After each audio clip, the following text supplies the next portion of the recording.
Imagine, imagine winning the Nobel Prize in economics. You're standing on stage in Stockholm. Right. Total career peak. Exactly. You're being praised by the entire global academic community because you've supposedly discovered the definitive secret to why nations prosper. Sounds pretty good so far. Yeah, until a 19th century French philosopher basically whispers from the grave that you were, well, completely and fundamentally wrong. Ouch. Yeah, that is quite the pivot. It really is. And that is exactly the massive clash of ideas we are jumping straight into today. Welcome to today's deep dive. We are unpacking this fascinating, honestly highly polarizing excerpt. It's titled Condition of the People Matters More Than Institutions. Right, and this comes from a book by Mr. Yong Kang called 2025 U.S. Launches Correction.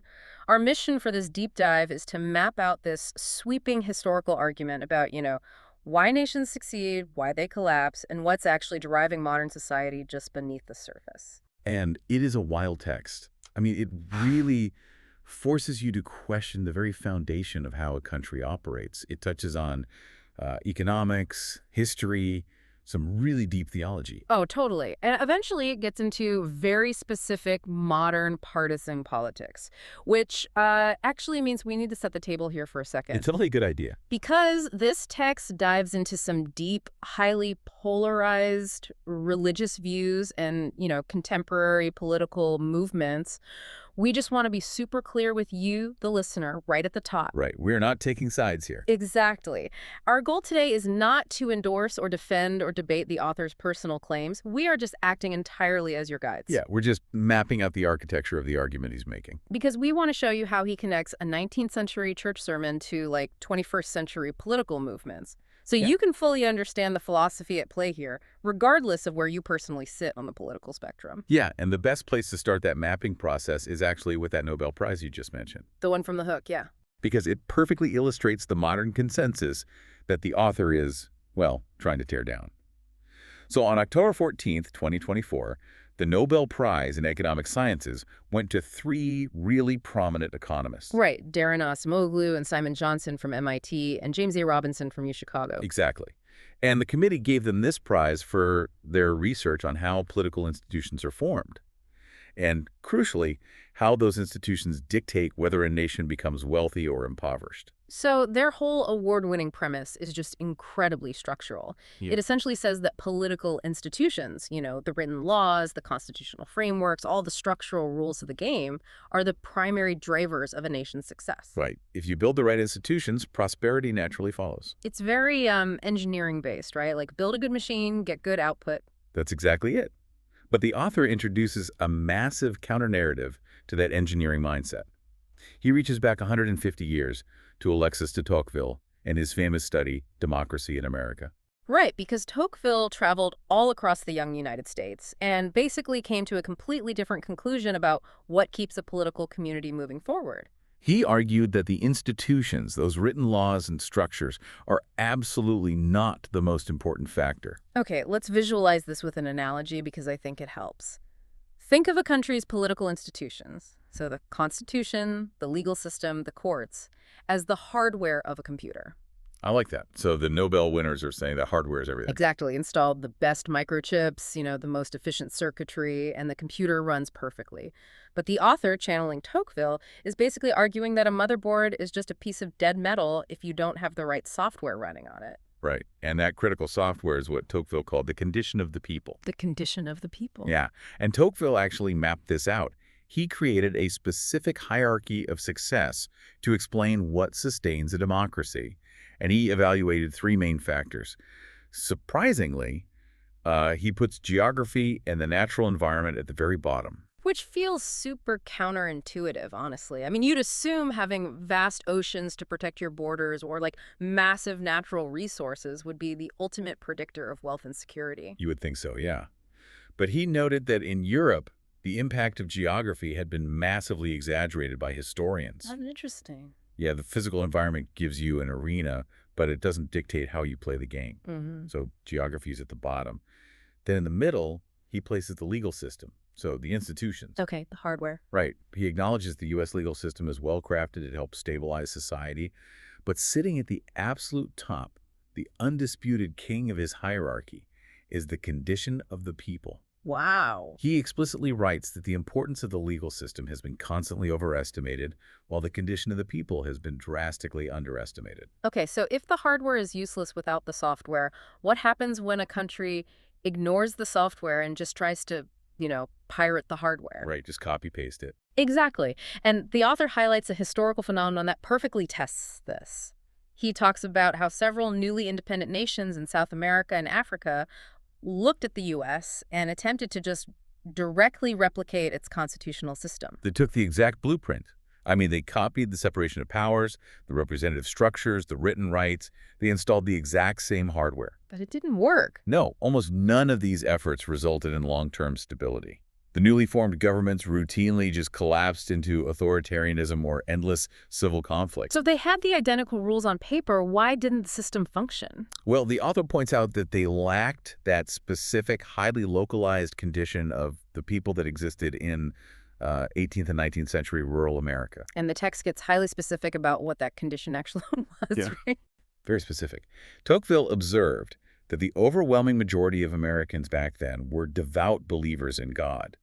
He wrote, and this is a quote, "When I entered American churches and heard sermons shining with the fire of righteousness, I truly understood why America was so great." The fire of righteousness. Yeah. The author uses this to argue that the religious fervor of the population instilled a deeply internalized moral compass. It gave them a shared, transcendent framework for behavior. So that devout foundation was the software. It allowed the constitutional hardware to actually process complex democratic actions, things like peacefully transferring power or, trusting a neighbor you totally disagree with. Exactly. But wait, I have to challenge this core premise for a second because that feels like a massive leap to make for today. Also, Well, America today is vastly more secular and infinitely more diverse than it was in the 1830s. We don't have that monolithic rural religious fervor anymore. Yet the Constitution is still functioning, right? We hold elections, courts operate. where the lights are still on. Exactly. Does the author address the fact that we've survived 250 years without this supposed prerequisite of universal devoutness? He does. And his counter to that, again, leaning heavily on Tocqueville, is that we are essentially just coasting on the fumes of our ancestors. Hosting on fumes. Wow. Yeah, the argument asserts that a secular society fundamentally cannot maintain a democratic institution indefinitely. The belief is that institutions themselves have no life. They only reflect the spiritual condition of the people inhabiting them. So they're just mirrors, basically. Precisely. The author quotes Tocqueville directly on this warning, saying, "Once America ceases to be devout, it will cease to be great." The implication is that our structural hardware is currently degrading because the original software was uninstalled. Okay, so if we're coasting on fumes, how did the tank start licking in the first place? Because the author actually traces a very specific historical timeline for this decay, and it didn't start with a war or an economic crash. No, according to the text, the deterioration began internally. It started with the intellectual class. The author argues that the corruption took root long ago when leading thinkers and scientists embraced deism. Deism. Let's unpack that mechanism because it sounds like this obscure theological footnote, Mm-hmm. but the author treats it as the catalyst for societal collapse. Right, it's central to his argument. So deism is basically the belief that God created the universe, wound it up like a clock, and then stepped back completely. Just let it run. Yeah, there's no divine intervention, no daily miracles, and crucially, no active referee overseeing human affairs. And by removing that active referee, you change the entire incentive structure of human behavior. The author states that this intellectual shift toward deism inevitably led the broader culture away from Orthodox Christian faith. Because if the referee isn't watching, why play by the rules? Exactly. When that reverence for an active, judging God disappears, humanity loses its ultimate endorsement for virtue.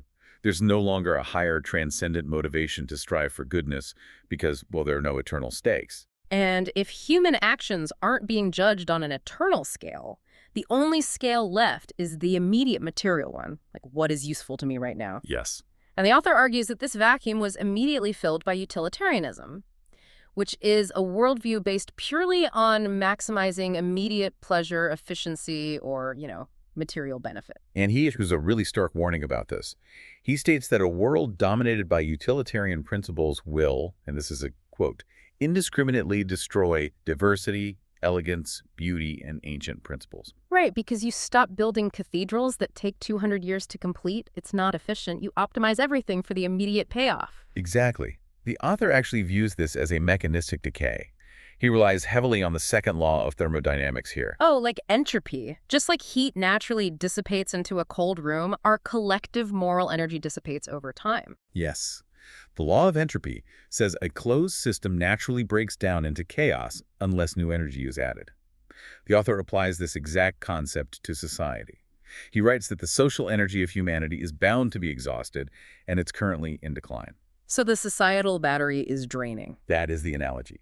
The friction of the modern world wears down our spiritual battery. We've passed our evolutionary peak, we're moving away from our glorious years, and we're just bleeding the battery dry until there's no energy left to power the hardware. Man. And to anchor this diagnosis of decline, the text layers in two specific historical quotes.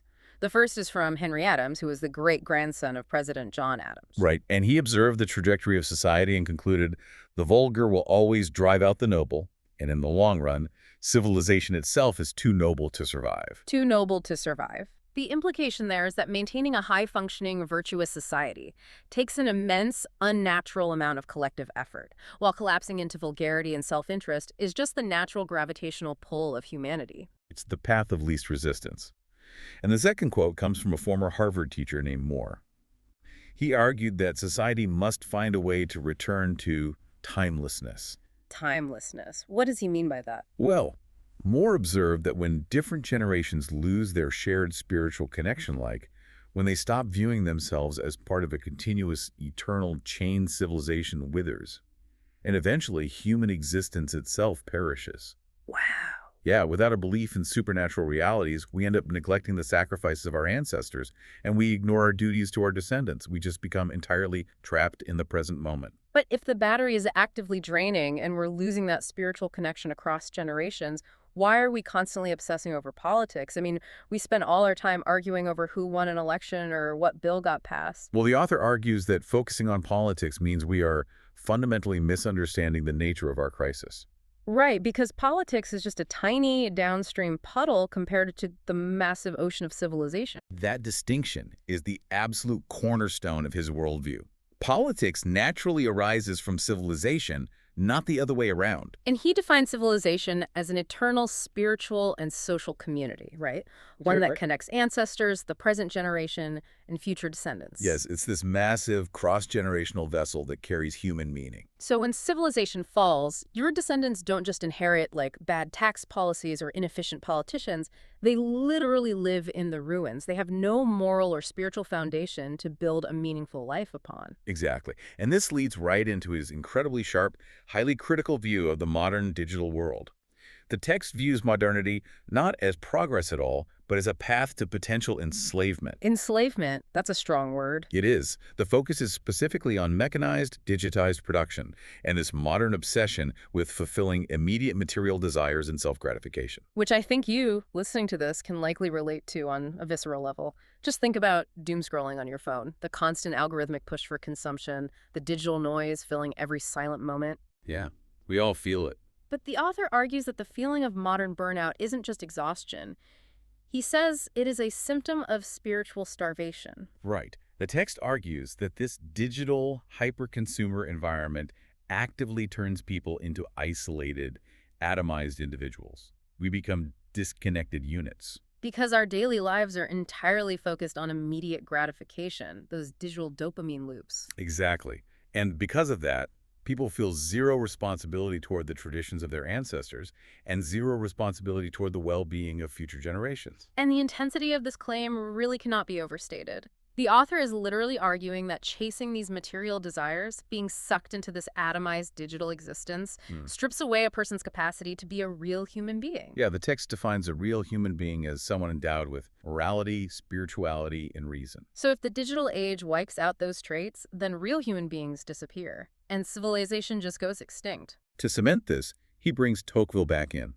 Tocqueville wrote, "Materialism does not corrupt, but weakens the soul, subtly distorting the motives behind actions." It weakens the soul. Yeah, he argued that constantly immersing ourselves in the finite material world permanently blinds us to the infinite. It shrinks our peripheral vision until we can only see our own immediate needs. And quoting him again, by ignoring the existence of God's own spiritual power, man ceases to be truly human. Okay, so if modernity is literally draining the battery of civilization through, digital isolation and materialism, how does the author suggest we recharge it before the whole system dies? We need a fire extinguisher. Right. If the modern world is a burning building of unchecked will and desire, what is the fire extinguisher? The author points to conservatism, specifically Christian conservative thought, as the necessary antidote. The text argues that this philosophical framework is the ultimate defender, sustainer, and expander of civilization. But why that specific philosophy? What is the actual mechanism there? The author states that Christian conservatism anchors itself in eternal truths. So, going back to utilitarianism, which fluctuates based on whatever is popular or efficient right now, eternal truths are rigid. They don't change based on market trends or, like, TikTok algorithms. Exactly. That makes them resilient against the storms of history and human nature. The ultimate goal, as the author beautifully and honestly rather tragically puts it, is to salvage the scorched fragments of civilization. The scorched fragments, meaning whatever hasn't been totally consumed by the fires of modern desire. Yes. And the author asserts that the only way to pull this off is to aggressively restore faith in a transcendent existence. You have to reintroduce a power higher than humanity. Because doing so forces humanity to recognize its own limitations. It forces society to slow down, look at the eternal scale, and hit the brakes before total catastrophe. Okay, and here is where the grand historical philosophy of the 19th century collides directly with the immediate, visceral politics of today. Yes, it really does. Because the author draws a straight, unbroken line from these abstract concepts directly to current global events. Up until now, we've been navigating French philosophers and thermodynamics, but he brings the entire weight of this theory right to the present moment.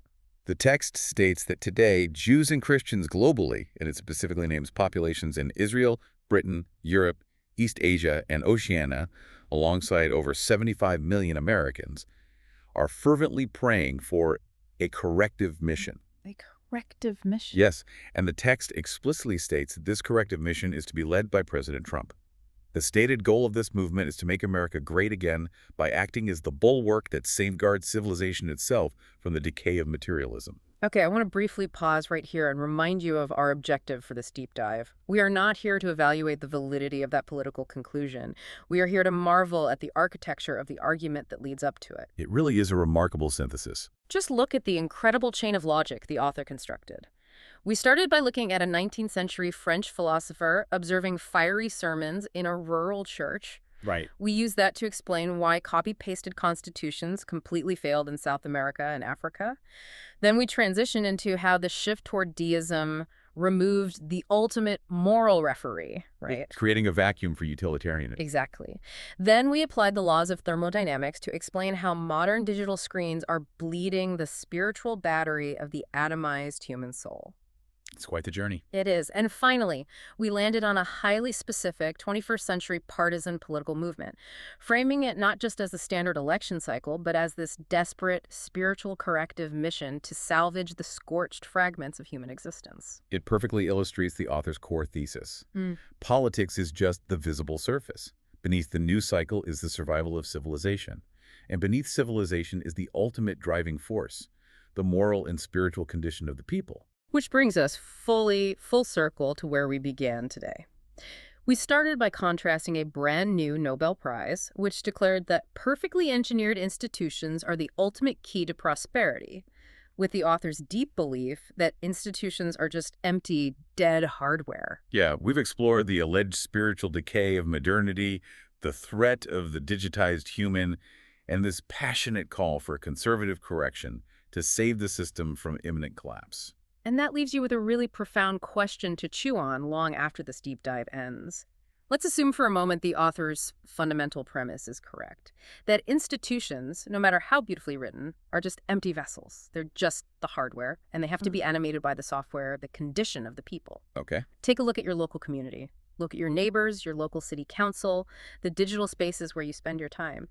What is the actual condition filling the institutions around you today? What is the software currently running on your local hardware? That's a tough question. It is. And furthermore, in our highly pluralistic, wildly diverse digital age, An age the author obviously views with intense suspicion.